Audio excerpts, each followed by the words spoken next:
Okay, recording started. Thank you, Anna, and good afternoon, everyone. My name is Councillor Jeremy Pert. I am the Cabinet Member for Communities and Health at Stafford Borough Council and the Deputy Leader. So first of all, thank you for joining this, the fourth webinar of our series of 6. And I know it's sort of racing past so far. I've had a couple of people already contact us and say, can we not do a few more on a few more subjects? We'll sort of hold that thought for another day, but thank you for giving up your afternoon and thank you for joining us today.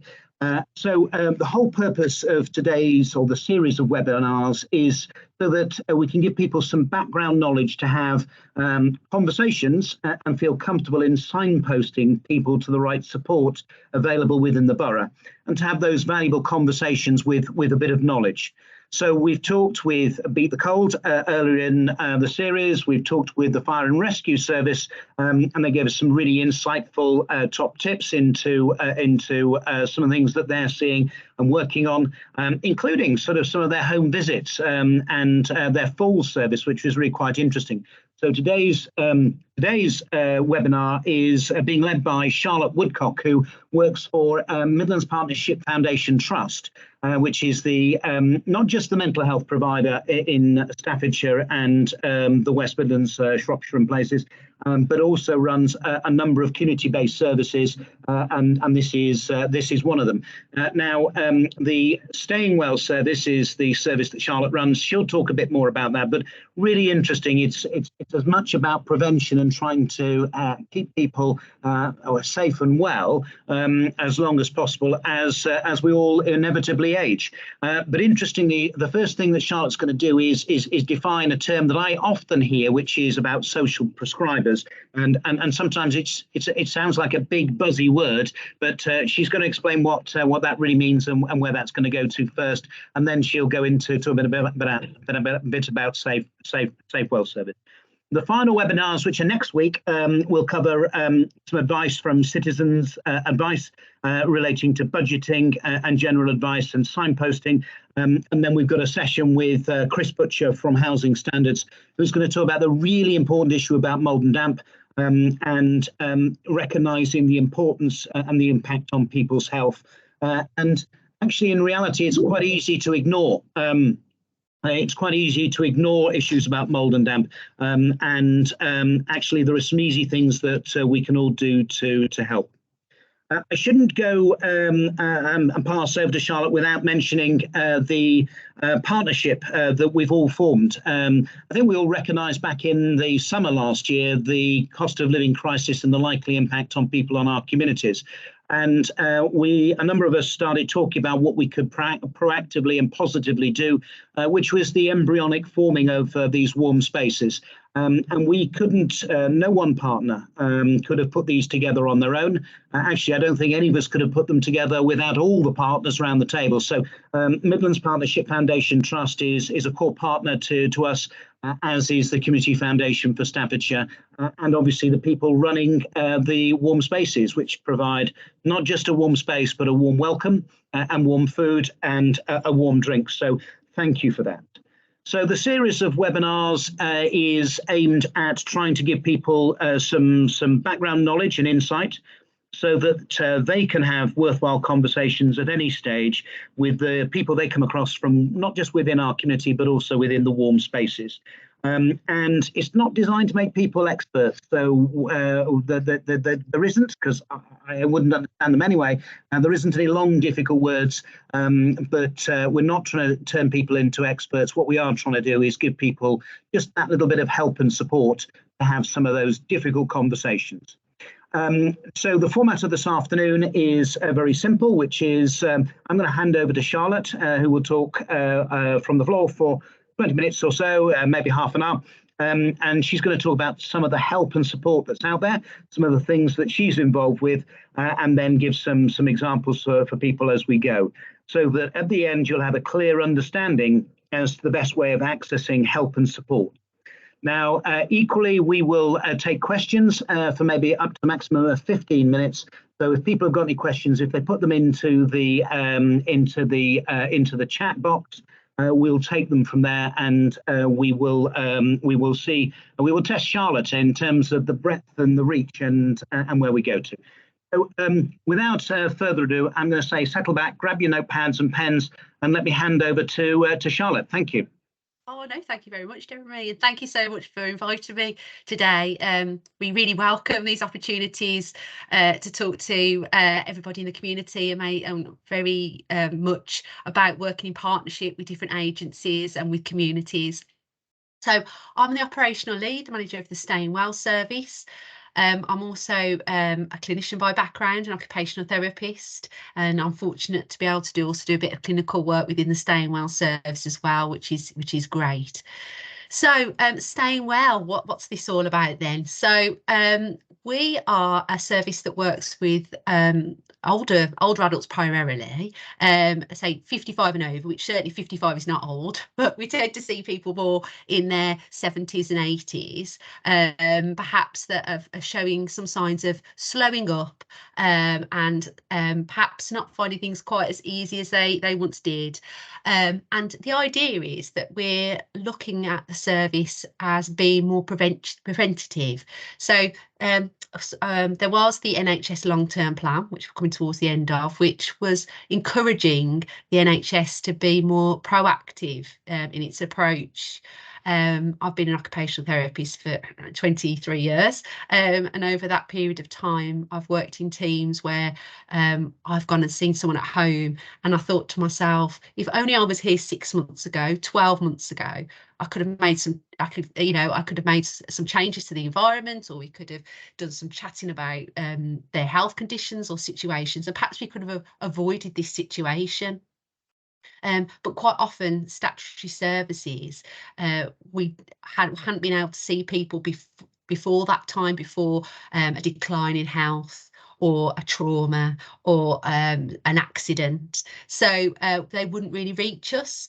So it's about trying to get out into communities before there's a real problem, but people just starting to notice some changes. The service was set up in 2018, and it was originally labelled as the frailty service, but frailty didn't have really good PR, to be honest. Nobody really wanted to see themselves as being referring to a frailty service, and thus that's why we're now the Staying Well service. But the reason why funds are put into frailty is that we found that if you look in A&Es and people that hospital admissions, the outcomes for people that are very severely frail are poorer than other people in the population. And those people attending A&E, quite a high number of those that are severely frail. And what a frightening experience that is. My own grandmother, who's no longer with us, who was severely frail. It was a horrible experience for her to go in A&E several times. But people don't suddenly go from living well, aging well, active, out and about, doing what you want to do, and then suddenly becoming severely frail when they come into NHS services. So what can we do beforehand? Is there things that, what happens in that lead up to that person becoming severely frail? So we see people that before they've really hit services, and about are more mildly or moderately frail. So people that are living at home, but perhaps having to rely on family members a bit more, perhaps needing that bit more reassurance, perhaps slowing up, perhaps not walking quite as far. And sometimes these things is indicative that things are changing, and they could benefit from having a chat with a mental health, or physical health practitioner. So we see people, say, over 55 and over. We see people that have people that perhaps say slowing up, slowing down, so perhaps having issues with their mobility, perhaps have got a fear of falling, perhaps, as you say, have not been able to use the buses like they used to, or perhaps walk quite so far to the shops. We also see those that are socially isolated, because we've highlighted, well, there's so many research articles out there and details that can tell us that actually social isolation has such a huge impact on people's physical health and mental health. So those that are perhaps feeling less confident to mix with others, or perhaps they've become recently bereaved, or people have moved away, and so they're becoming more isolated. So working around issues related to social isolation. We also work with those people perhaps that have noticed some early memory changes. So perhaps becoming a bit more concerned about their memory as they're becoming older, and wanting some perhaps reassurance, or thinking, oh, do I need further assessment? So we've got very strong links with the memory services, but we kind of go in and have a chat about, you know, what to kind of expect with age-related memory changes. Are there things that you can do to prevent decline in memory? When might be the time that you would want to seek further assessment? So we also see people that have noticed change their memory. We've included those that have been affected by COVID, so not long COVID, but just the situation that we were in, the lockdown situations that we were in. The people that we tend to see are those people perhaps previously that were going about, they were walking to the newsagents and back, they were getting on the bus and going for lunch with friends, and then all of that stopped because of the restrictions, and then because of that enforced lockdown, they become perhaps physically and psychologically deconditioned. So how do we get people up, back, active and out and going? So we tried, when we set up, we were receiving referrals from GPs, but as we all know, it's been very difficult to access our primary care practitioners and GPs. They've been incredibly busy. It's been an incredibly busy time. And sometimes when people have felt like, oh, you know, I don't want to bother the GP, and it is got to the stage where they really do, even that can be a bit of past, you know, there's things that we could do before then. So in the Staying Well service, we're really trying to make links in with the community, and for people and volunteers like yourself that see people in the community where they may be saying, oh, you know, I can't walk as far as I used to, and I've got this bill, I need someone to read through it with me, or the stairs worry me a bit, and things like that. Or they go, I've got all these tablets and I'm not sure what they are now, or I'm not sleeping quite as well. So these might not be things that people go to the GPs about, but are just niggling kind of feelings. So we receive referrals from anybody in the community. We can receive that by email or telephone, to say that we know of somebody that is feeling that they would benefit from having a chat about their health and well-being. And what would happen is they're referred into our service. We just check out, you know, are they open to other people? Are they open to other services? Because if they've got other health professionals involved, then we'll redirect them to the appropriate service. But if they're not open to anybody, and it's they need that kind of initial chat about their health and well-being, a nurse, a community nurse, or an occupational therapist will go out to that person's home in their environment and do a top-to-toe assessment. And we're there about an hour and a half in someone's home. And we say, talk about everything about your health, every little niggle, every little concern, top to toe. Have a chat about mental health, about memory, about their home, about their social situation. So all the things that impact on that person's health and well-being. It could be that they're managing quite well, actually. We can go, oh, that's great, keep on doing that. But about future planning if things deteriorate, and sometimes going straight to the GP is not the only option. There's other support in the community. So we have this hour and a half assessment, and we have a chat about everything that's affecting their health and well-being.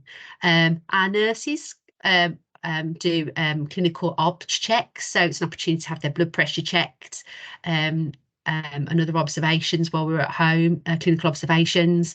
We can have a chat about pre-existing health concerns, because it could be that it's been some while since they've had a conversation about their health conditions, so it can be a good refresher. The nurses give advice about healthy eating, about diet, if there's been any weight loss or weight gain, advice around issues with diet and fluid. Our occupational therapists can provide, you know, look at the environment. We can perhaps make changes around the home, whether that be small aids, small adaptations to the home, and also give advice about how to keep active and remain active and continue to be able to do the things that they need to and want to do.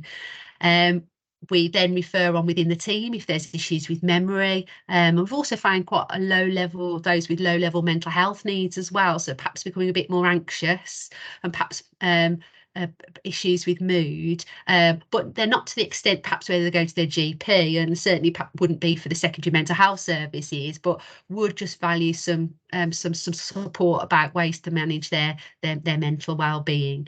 And then we form a bit of an action plan with that person about how we can maintain their well-being, maintain their health, future planning. And so they've got like a bit of a resource, and they know they've got a bit of a plan, and they stay open to us for a period of 6 months. So they'll have a review on the telephone during that period, and they're free to contact us and speak to one of our health professionals during that period.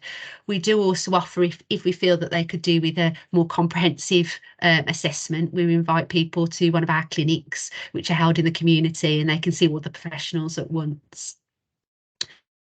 So really, it's about, if you're in your travels and in your spaces, you're having conversations with people and they're anxious about getting older, they're anxious about or worried about slowing up, slowing down, they're concerned about falling, they're not sure whether they should have a walking stick or not. Is that the best thing to do?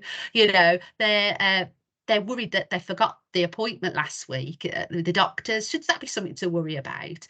When perhaps you can signpost them to our service, because these are the kind of things that we can look at and start to address. If once we do an assessment, we feel that this person would benefit from more statutory sort of established teams, then we can do that referral, and we link in with people's GPs as well. So if we feel that we need to go back to the GP, we will. If there's anything that needs flagging up with the GP, we'll do that as well. And we're very much about thinking about what are the resources in the community and linking them, linking people into the community, because there's such a lot, you know, such a lot that goes on in communities. It's such a rich thing. I think that having worked in the NHS for some time, when I was first qualified, it was sort of like the NHS sort of thought it was the fixer of the world, and we were like kept it all in house. Whereas I think I'm glad to say that those sort of siloed working, that kind of separation is coming down, and we're starting to realise and appreciate the assets that are in people's communities and what we can use. And we've got community connectors that we subcontract to, that link in with communities and about all these wonderful groups and activities that are going on that might benefit that person and keep that person active and keep that person well and have somewhere to go. So the reason why I'm so thrilled to have this opportunity to speak to you lovely volunteers is that we know that there's people that are with moderate levels of frailty in the community. We know they're out there and they're soldiering on and managing really well, but we can't see them because they're not going to GP practices. But people in the community and volunteers are possibly seeing these people when they turn up for a cuppa or come to their group or come to their warm space.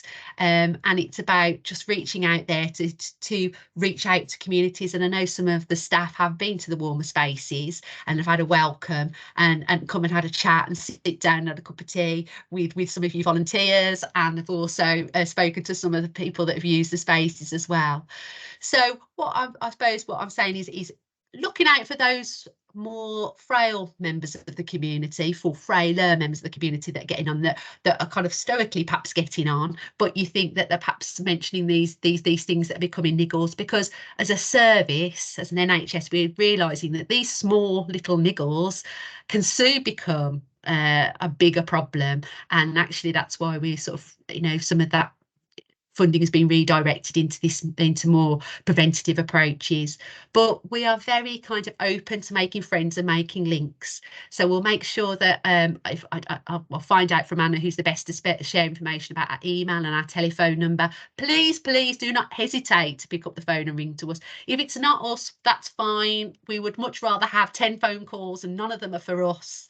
You know, really is about breaking down the barriers between the NHS, because I sometimes can think it's like this big machine that you've got to go to a GP and how on earth do you access? We're really trying to break down those barriers. So we would welcome, say, we've got, you know, can we have a chat about somebody that we've been speaking to?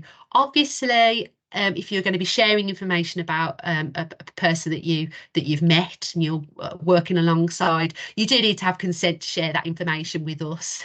You know, for us, you can't just phone them without them knowing. But if they're happy for you to contact us and speak to us about them, then we are more than happy to have that conversation with you. And so if it's not us, then perhaps we have got a lot of links in the community and with other services, and we can link you up with the most appropriate service or group of people for that individual. So I suppose that's us in a nutshell, really. Brilliant, Charlotte. That is very refreshing. Your energy and pace is clear to see, as well as your passion. And I think there'll be lots of invites from people welcoming you to in your team to some of the warm spaces as well. So that's great. And obviously, the aim is to keep people safe and well at home for longer. Absolutely. So that's and sort of I'm personal experience that, you know, with a couple of aged relatives and parents, that it's usually the first fall that then starts that often quick deterioration, and by the time you've changed 2 hips, then, you know, often that's a really difficult period. So anything that we can do to keep people safe and well in their own homes longer, which is after all where people would want to be, then that has to be a good thing. I do have a couple of questions, which is you touched on the sort of the data protection and GDPR, but my first question is it confidential? You know, if I speak to my doctor, I know it's confidential. So, yes. so the first question is it confidential? Let me just and link to that. Will I feel embarrassed by coming and talking to you? Well, not to you, but to your team. I.e., you know, am I going to sort of, you know, are my concerns going to feel minor in the grand scheme of things, or actually, you know, are there things that we can do to work on those small niggly things that we all have as we get older? Absolutely. Well, for your first question, absolutely. What's shared with us is we're bound by our professional bodies. We work for an NHS trust. So as if you saw your GP or your practice nurse, we are bound by confidentiality. So even if a volunteer referred to that person to us, we wouldn't go back for them, you know, with information, because it'd be between us and the patient. We've got our medical notes that we keep. We do inform your GP. The GP would be informed. That's the only person, obviously, if there was any safeguarding concerns, then we would have to escalate them, but that would not be without first letting that person know that who we were going to share that information with. As for feeling embarrassed, I think that when we have spoken to some people, they'll say when they've been referred by their GP or their practice nurse or somebody from their, you know, another, you know, caring individual, and they'll go, but you know, you're the NHS and my problems are very minor. And we do spend a bit of time saying, well, no, this is exactly the sort of people that we want to see. For us, there's nothing that's too minor to look at, because we're looking at prevention. If it's impacting on your health and well-being, or potentially could impact on your health and well-being, then this is what it's for. And I think that has been a bit, we have found that people go, oh, you don't really bother with us, you know, the hospitals are full, the ambulances are queuing up outside A&E, and but in order to stop that, we need to think about how we offer services, and perhaps it's struggling at the moment. I mean, valiant effort from everybody involved, but we perhaps by redirecting some of the way in which we operate, the NHS has to change a little bit. So it's getting in there and dealing with these minor things, or perceived to be minor things, where in actual fact sometimes the small things could be the big things, can't they, or potentially to be a bit of a snowball effect. So we do spend some time having a chat. And I mean, I think when we do home visits, the nurses wear their uniforms, the OTs wear their uniforms. It's very clear that it's an NHS member of staff as well. So you know, you know this, that, you know, you are talking to a professional, you can have some confidence that you're going to be hopefully treated with compassion and being listened to and things. Thank you for that. That's really clear. And, I liked when you talked about being interested in people's health and well-being, and you mean physical health as well as mental health, don't you? Yes, absolutely, because it's intrinsic with one another, and I think that's the reason why I love this service as well, for lots of reasons. But one of it is we look at frailty as a condition in its own right, as you would stroke, as you would do falls, as you would do dementia or mental health. If you imagine, we are looking at frailty as a condition in its own state, and what impacts on frailty is physical and mental well-being, and that cannot be separated. They're so intrinsic together. If you become physically unwell, that has an impact on your mental health. If your mental health is suffering, it impacts on your physical health. And so it's a combined approach to looking at that person and that person's situation. Thank you. And I mean, you talked earlier about this sort of hour and a half, 90 minutes of assessment. I mean, that sounds like a full MOT just about. And, Yeah. you can talk about just anything. Is that true? Absolutely true. I think the thing is, because it's just, oh my goodness, that's such a long period of time for like a nurse's time or a therapist's time. But it's to flip it on its head, because I think when we got on a GP appointment and there's a certain amount of minutes that you're there, and rightly so, I'm not criticising my primary care colleagues, gosh, have they got their hands full, but you've only got time to talk about one issue. And I know myself, even, or my relatives, they've got 3 problems, and the one that's least, I haven't got time to get to the third, I might get the second one in. So if we give that person a whole hour, an hour and a half, you could talk about 1, 2, 3, and there might even be 4, 5 and 6. You hadn't even thought about 4, 5 or 6. And we also look at the wider determinants of health. And you mentioned that Beat the Cold have come, and we've got strong links. We work well with Beat the Cold. And other organisations, we're looking at the wider determinants of health as well, because somebody could be, on paper, their medical conditions seem fine, but they can't pay the heating bill, or they're worried about the heating bill, or they're not turning on the heat. And as we know, that by being cold, that increases the risks of falls. So that's why we have this partnership working with organisations such as Beat the Cold, with South Staffs Water and things like that, to look at those other wider issues that impact on health. And that's why we have so long, really, so that people feel like, gosh, I've really covered, I've gone up, down, top to toe, inside out, and everything. So it's having that opportunity to talk about all those things that could potentially impact on that person's health and well-being. Yeah, thank you. And you make a really good point. Some of the GPs I talk to, they often say it's that last comment from a patient on the way out the door that it's the fundamental thing which links everything together, or is the bit which is concerning people more often than not.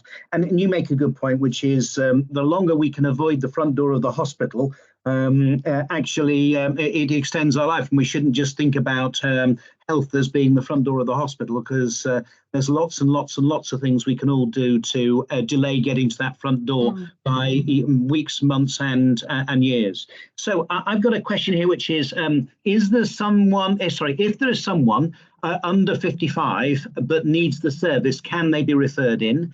And if someone is lonely and isolated, what can you do for them?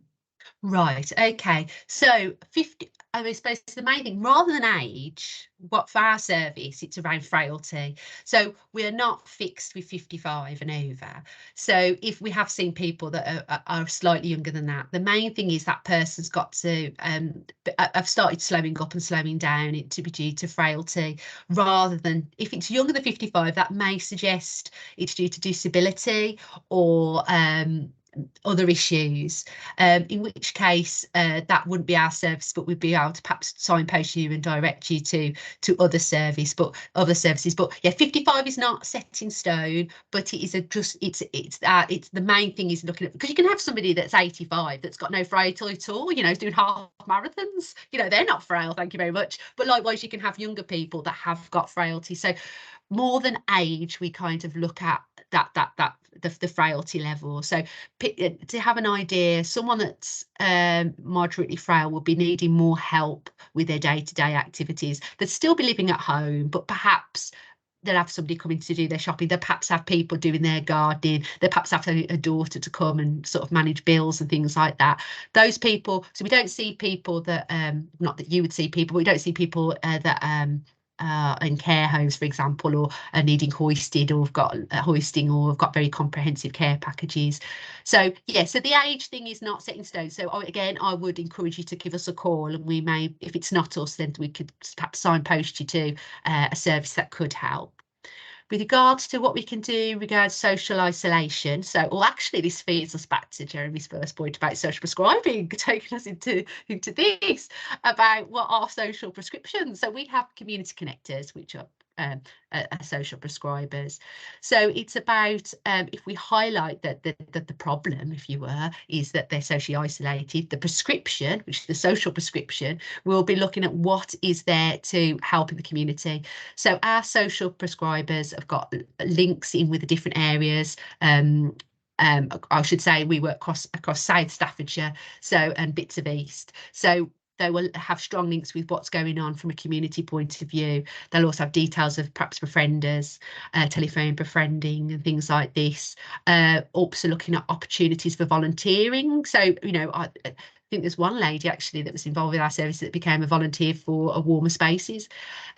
We also look at, we've got digital coaches on our team as well, because we've also got access to devices that we're able to give to people in order for people to be able to video call family members, especially if they've got family members that, you know, that don't live locally. So we've got some lovely case studies and stories of people being able to do this kind of thing with family and friends. So looking at digital solutions and having and not just giving them a device and saying, here you are, there's a screen, press play. We have a digital coach to coach that person how to use it as well. So it could be that the person's socially isolated because of confidence and anxiety. So it may be paring it back, even like what are the, you know, they're well aware of the clubs that are going on in their local community, but is there some work we can do around that person's confidence to enable them to get there? It could be a matter of transport, and our community connectors, social prescribers, will look at solutions, possible solutions to enable that person to get to those places. I hope that answers the question. Absolutely. I mean, I love this idea of community connectors. All I can see is this Connect 4 game, but you know, maybe Yeah. that's my age, maybe.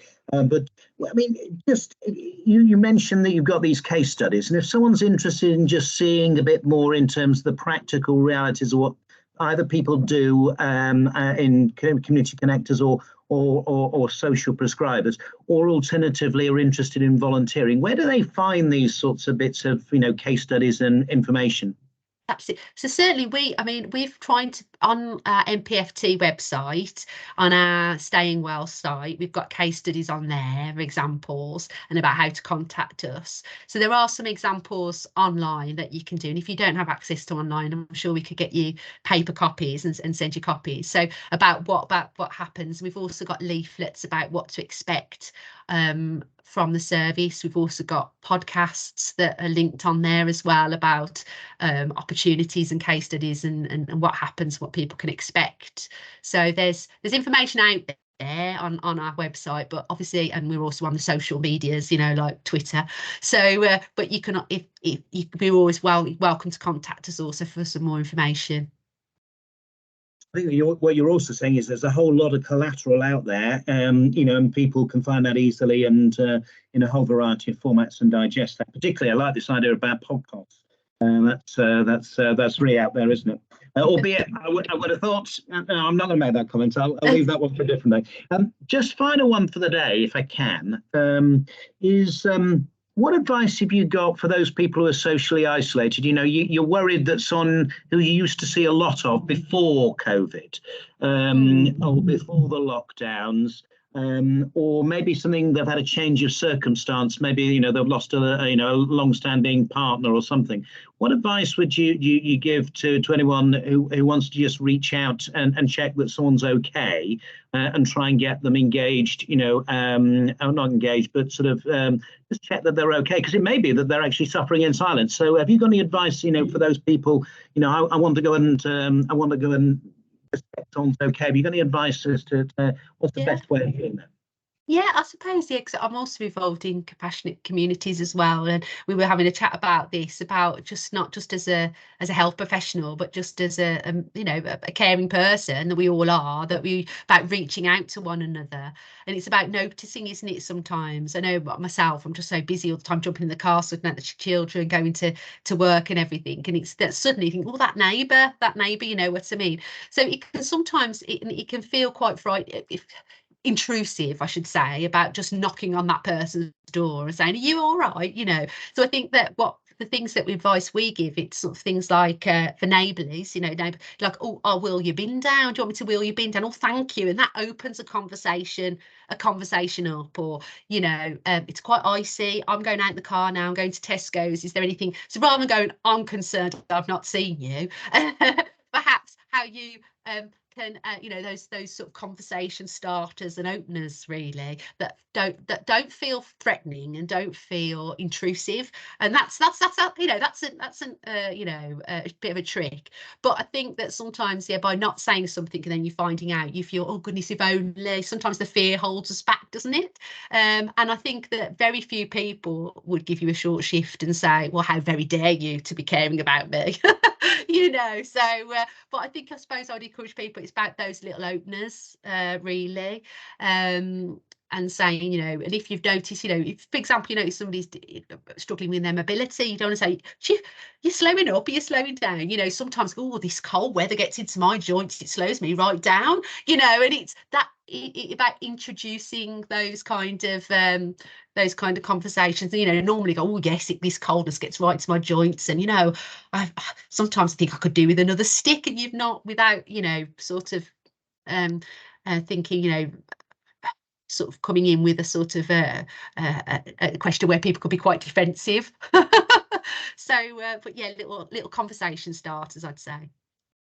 It's really useful and a lovely topic to finish with as well, because I think you nearly use the word frightening to have these conversations, and actually sometimes it does feel a bit frightening. But the reality is, if we can get over that little first hurdle, once we decided we're going to do it and have the conversation, then actually it's really dead easy. And actually it's really reassuring for both parties at the end of the conversation, because actually you know that that person is either going to get some additional support, additional help, or actually is in an okay place, and that's just fine, isn't it? So Charlotte, that's been really helpful. Thank you very much for spending 3/4 an hour with us and just talking through a whole variety of things. I have a feeling you're a bit like an onion, and I don't mean that you look like an onion. I mean make that, people cry. no. Well, you may do. You haven't today for us. You've been very inspirational and very energetic. I meant that you find one level of things with yourself, and then you probably do a whole level underneath that, and then another level under that, and just whole lots of different things that you and your Stay Well service can do and do. And we should actually just recognise what you do. So thank you for everything that you're doing, because actually it is a useful, really valuable service in terms of keeping people where they want to be, which is at home. And the breadth of the discussion, whether it's about people worrying about their financial position, or about heating their home, or about small tweaks and changes they've got, actually it's really useful to talk about and put people at their ease. So if everyone in your service is exactly like you, Charlotte, you must run a fabulous service. So thank you very much for sharing some time with us. We will share contact details for your service separately, so that other people can access them. And thank you, and have a good afternoon. Cheers, Charlotte. Thank you so much for having me. It's been lovely to meet you all. Take care. Bye bye now.